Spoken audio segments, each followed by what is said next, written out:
এই মুহূর্তে আবহাওয়ার গুরুত্বপূর্ণ খবর। আজ ১৭ই ভাদ্র ১৪৩০ বাংলা, ২৭শে সফর ১৪৪৫ হিজরি, পহেলা সেপ্টেম্বর ২০২৪ রবিবার। উপগ্রহ চিত্র বিশ্লেষণের শুরুতেই জানাবো, বঙ্গোপসাগরের ভারতের অন্ধ্র এবং উড়িষ্যা উপকূলে একটি গভীর নিম্নচাপ অবস্থান করছিল এবং নিম্নচাপটি আজ মধ্যরাত ১টা থেকে ৩টার মধ্যে ভারতের অন্ধ্র এবং উড়িষ্যা উপকূলের মধ্যবর্তী অঞ্চল দিয়ে ভারতের উপকূল অতিক্রম করে এখন অন্ধ্র উপকূল থেকে বেশ খানিকটা অভ্যন্তরে অবস্থান করছে এবং এই সকল অঞ্চলে ভারী বৃষ্টিপাত ঘটাচ্ছে। ফলে উপকূলীয় অঞ্চল এবং দক্ষিণ পশ্চিম বঙ্গোপসাগর বেশ উত্তাল রয়েছে। এদিকে দক্ষিণ পশ্চিম বঙ্গোপসাগরে নিম্নচাপ অবস্থান করা এবং বঙ্গোপসাগরের উপরে মৌসুমি অক্ষরেখা এবং মৌসুমি বায়ু দুর্বল অবস্থায় থাকায় বাংলাদেশে বৃষ্টিপাত হ্রাস পেয়েছে।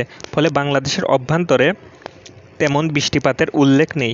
উপগ্রহ চিত্রে দেখতে পাচ্ছেন বাংলাদেশের আকাশ প্রায় আংশিক মেঘলা থেকে কোথাও কোথাও মেঘাচ্ছন্ন। সেই সঙ্গে সমগ্র সিলেট বিভাগ, কুমিল্লা, নোয়াখালী এবং বরিশাল অঞ্চলের আকাশ প্রায় মেঘমুক্ত রয়েছে। এদিকে বাংলাদেশের পশ্চিমে ভারতের পশ্চিমবঙ্গের দক্ষিণ পশ্চিম অঞ্চলে বজ্রসহ কোথাও কোথাও মাঝারি থেকে ভারী বর্ষণ হচ্ছে। আগামী ২রা সেপ্টেম্বর বাংলাদেশের বেশ করে সমগ্র রংপুর বিভাগ, ময়মনসিংহ, ঢাকা বিভাগ, সিলেট বিভাগ, কুমিল্লা অঞ্চল, চট্টগ্রাম বিভাগের উপর দিয়ে কোথাও কোথাও ৪০ থেকে ৫০ কিলোমিটার বেগে দমকা ঝড়ো হওয়া, সেই সঙ্গে বজ্রসহ হালকা থেকে মাঝারি কোথাও কোথাও ভারী বর্ষণ হতে পারে। এদিকে চট্টগ্রামের পূর্ব দিকে ভারতের মণিপুর রাজ্যে বেশ কিছু বজ্রসহ ভারী বর্ষণ লক্ষ্য করা যাচ্ছে। ফলে এই বৃষ্টির কারণে চট্টগ্রামের কর্ণফুলী নদীতে বৃষ্টির পানি বৃদ্ধি পেতে পারে।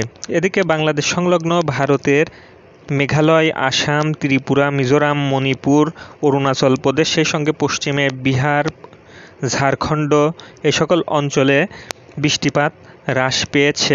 বাংলাদেশের পশ্চিমেই আরব সাগরে একটি শক্তিশালী ঘূর্ণিঝড় অবস্থান করছে। ঘূর্ণিঝড়টি আগের থেকে বেশ কিছুটা দুর্বল হয়ে পাকিস্তানের উপকূল হয়ে এখন ওমানের মাসকাটের দিকে অগ্রসর হচ্ছে। আজ বাংলাদেশের সকাল ৬টায় বাতাসের আর্দ্রতা ছিল ৮৩%।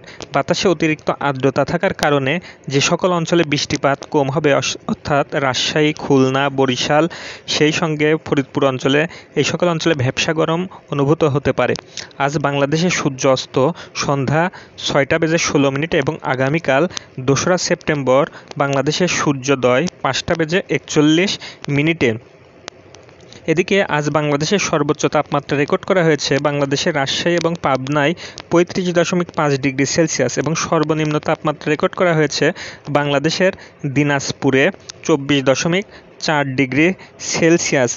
বাংলাদেশের আবহাওয়া অধিদপ্তরের তথ্য মতে আজকে বাংলাদেশের সর্বোচ্চ বৃষ্টিপাত রেকর্ড করা হয়েছে বাংলাদেশের ডিমলায় ৪৮ মিলিমিটার এবং রাজারহাটে ৬০ মিলিমিটার। এছাড়া দিনাজপুরে ৪৬ মিলিমিটার এবং শ্রীমঙ্গলে ১৯ মিলিমিটার। এছাড়া আরও কিছু জায়গায় হালকা বৃষ্টিপাত রেকর্ড করা হয়েছে।